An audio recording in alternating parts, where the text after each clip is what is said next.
Good morning, good afternoon, good evening to each and everyone, especially those at the other side of the world. There is no time and space between us, there is only this present moment, and we are one. We are now on diary entry number 1139. Oh, what pain it causes my heart when I see a nun who's not the religious spirit. How can one be pleasing to God when one is inflated with pride and self-love under the pretense of striving for God's glory, while in fact, one is seeking one's own glory? When I see such a thing, it gives me very great pain. How can such a soul be united closely with God? Union with the Lord is out of the question here. O anong sakit ang dulot ng puso ko kapag nakakakita ako ng isang madre na walang relihiyosong espiritu. Paano magiging kalugod-lugod ang isang tao sa Diyos kung malaki ang ulo nito at mapagmataas at nagkukunwaring nagsusumikap para sa kalwalhatian ng Diyos.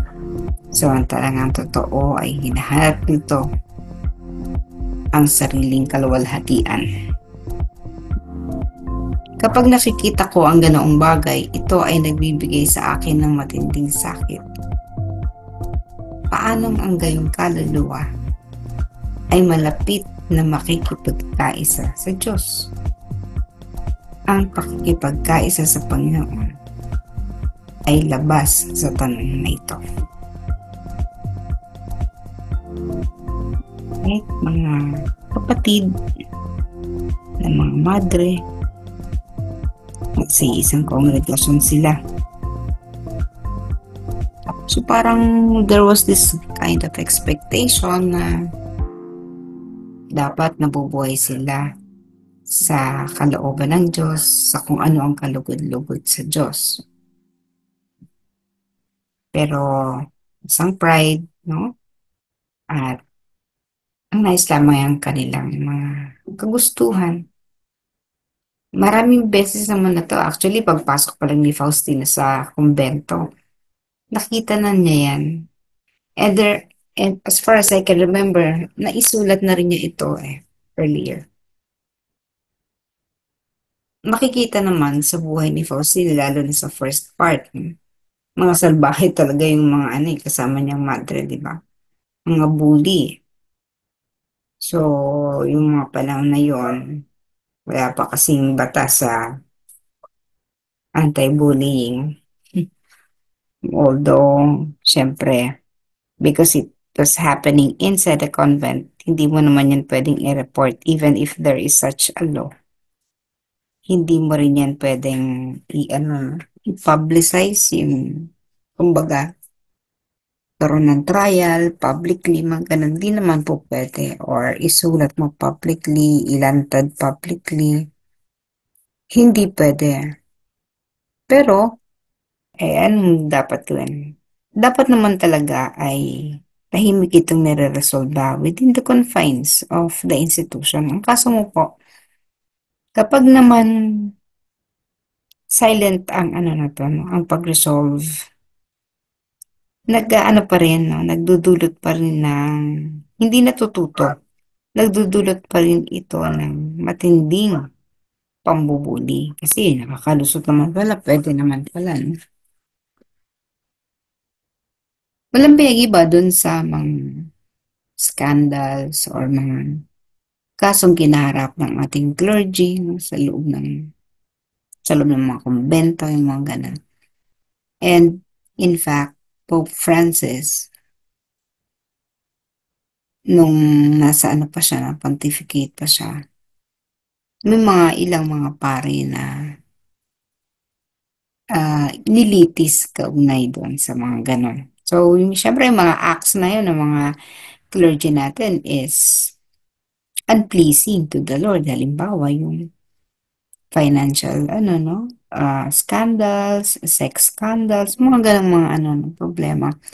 Well, mga tao pa naman din po yan. We cannot expect expect them to be really perfect, na katulad ni Jesus na ganyan, although si Jesus ang kinakatawan nila. Pero the difference is that our priests, our nuns are human beings. They're not God. So may mga kahinaan na hindi pa kinakayang labanan. Kaya, although hindi mo rin naman nga pwedeng husgahan. Kasi bawat naman pagkakamali natin, pag sinuri mo, bakit ba nagagawa ng isang kaluluwa yan? Although, ang difference nga nito, kung ang difference ni Jesus sa kanila, syempre si Jesus ay Diyos, itong mga nasa religious life ay tao. Ang difference naman ng mga nasa religious life at saka sa labas, no? Katulad natin, lay people. Eh, syempre, mas mataas ang expectations sa kanila. They have to, ang tawag dito, yung kung paano dali lang sarili nila, how they carry themselves, dapat ay expected of being a religious. Parang men in uniform, they're expected to their behavior uh, to be better than any other one, anyone else. Kasi nga, may ano ka eh, yung damit na suot-suot mo is a symbol of something else. Hindi yung katulad ng mga lay people na casual na kung ano-anong mga sinusuot lang, no? Walang, walang significance yung mga damit, no? Kahit pa mahamahali ng mga damit natin. Pero pag tiningnan mo, people in uniform, halimbawa yung teacher, pag nakita mo yung uniform niya, teacher ito, no? The uniform that they wear signifies or symbolizes something, no, of higher status. So, kaya higher din ang expectation. Katulad din ng mga police, no?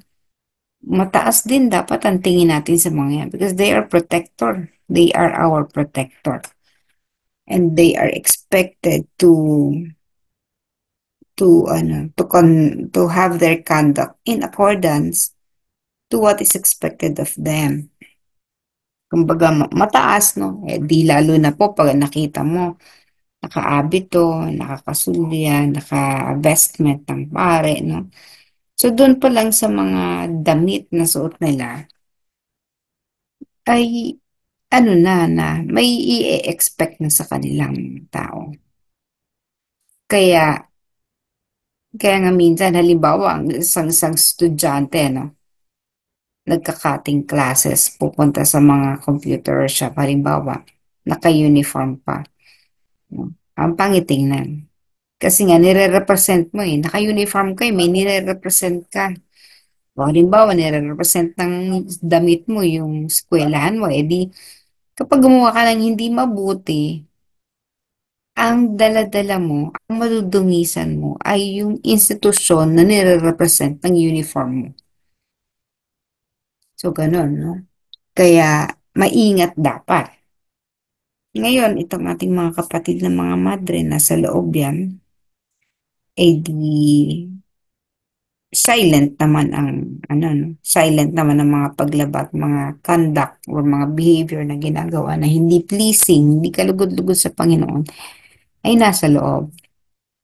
Ngayon nga, kapag ito ay hindi pinapansin dahil nga di po ba? Marami naman actually ngayon lang yung mga scandals lang sa loob ng simbahan. Ngayon lang naman yan lumalabas. Pero it has been there. Ang dami nang nabiktima nito at ang dami ng mga kaluluwa ang nasira dahil sa kahinaan ng tao.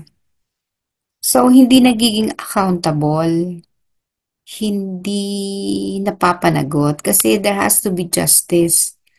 Eh kaya nga lang, mayroong ganong mayroong ganong notion. It has to be done within the confines of the institution, kaya hindi yan napapublicize. At madalas, ay napapalagpas lang, no? Ililipat lang sa ibang lugar. Pero doon naman, doon naman uli, no? gagawa ng hindi mabuti. So, hindi na-arrest ang situation. Hindi ito, hindi ito, ah, hindi ito binibira ni Faustina ng mga panahon na yun. Ibig sabihin, bagamat nakasulat sa diary niya, pero sa diary. At hindi naman ito publicly ay inilantad. No? These are not publicly publicly said. Hindi para, kaya hindi niya ipinapahiya yung mga kasama niya sa loob. Kaya nga lang po, no, kapag hindi ito naaayos at nasusolusyonan sa loob mismo ng institusyon, ay lumalala ang kasalanan ng ating mga kapatid. So, parang kahit hindi mo man ito, no, hindi man ito hayagan na nakikita sa labas at natatry, no, on trial, ay mananagot din naman sila sa Panginoon. At ang sinasabi nga ay let them be answerable and accountable to the Lord Himself, no? Kasi nga, kumbaga, ah, totoo naman yan. Kapag, ah, it's between the Lord Jesus and these people, these nuns and clergy, no? Pero, yun nga, no?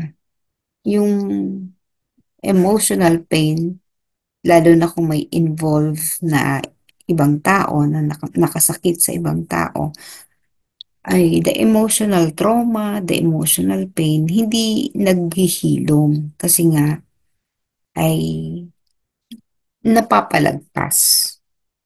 Hindi nagkakaroon ng accountability. Samantalang dapat may accountability din kahit nasa loob ka ng religious confinement na nasa loob ka.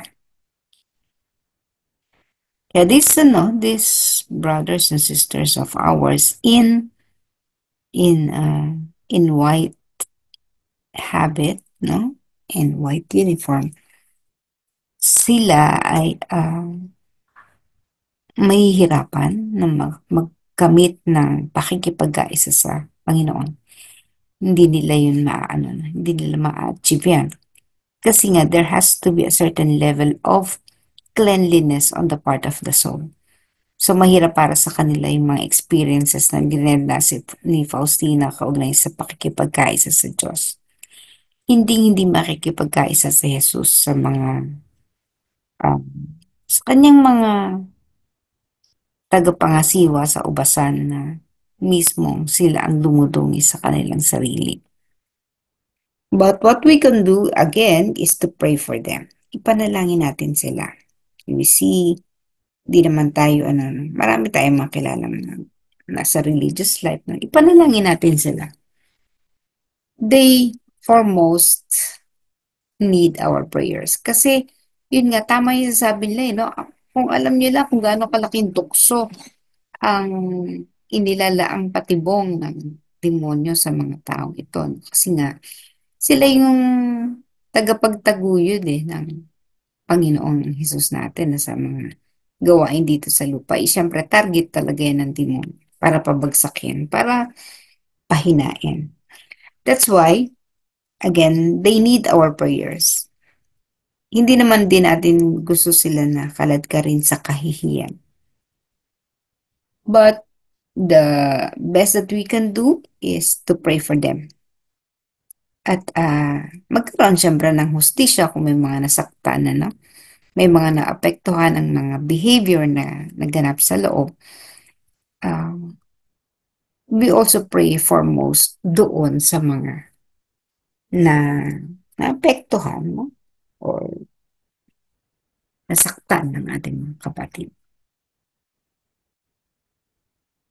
At hayaan natin ang simbahan ang lumutas nito in a better and positive way.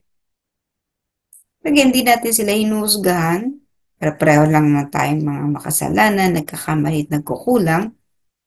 Subalit, tandaan nyo, Pag tayo ay umaabante na sa daan tungo sa ating Panginoon, sa spiritual path na tinatawag na habang tayo umaabante, abay, matindi na ang ating responsibilidad at accountability.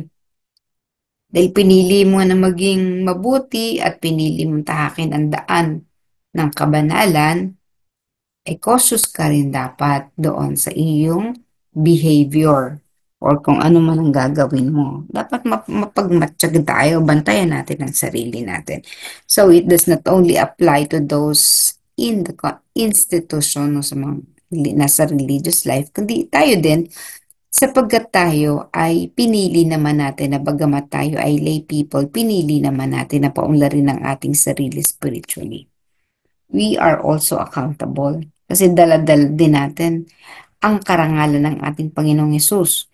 Kaya nga yung mga lingkod simbahan na makikita natin na hindi nila ginagawa ang karapat-dapat na mga behavior, talagang yun, pinagchichismisan, no? Talagang yun ay ikinahihina din ng ating mga kapatid sa loob ng simbahan. Kaya lang, dahil nga mga marurupok, ang kailangan talaga natin gawin. And the best that we can do is to really pray for them rather than persecute them o husgan sila.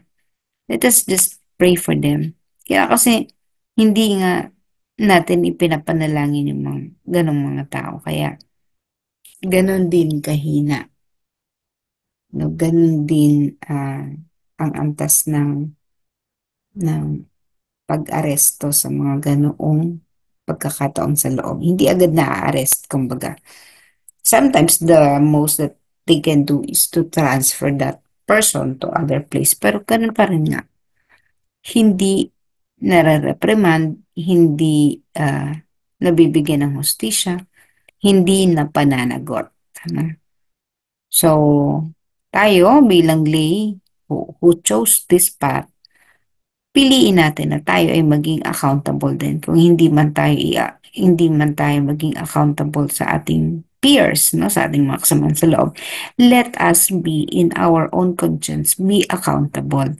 So tayo mismo yung mag-i-initiate, ay nako, ito ang aking pinili, no? Kailangan ay maging maayos ang aking pakikitungo, maging maayos ang aking conduct para ikarangal naman ako ng Panginoon, no? Ang daladala ko ay ang Panginoon. Let us pray to be strong always para maging karapat-dapat kalugod-lugod tayo sa Panginoon hanggang sa dulo ng ating paglalakbay dito sa lupa.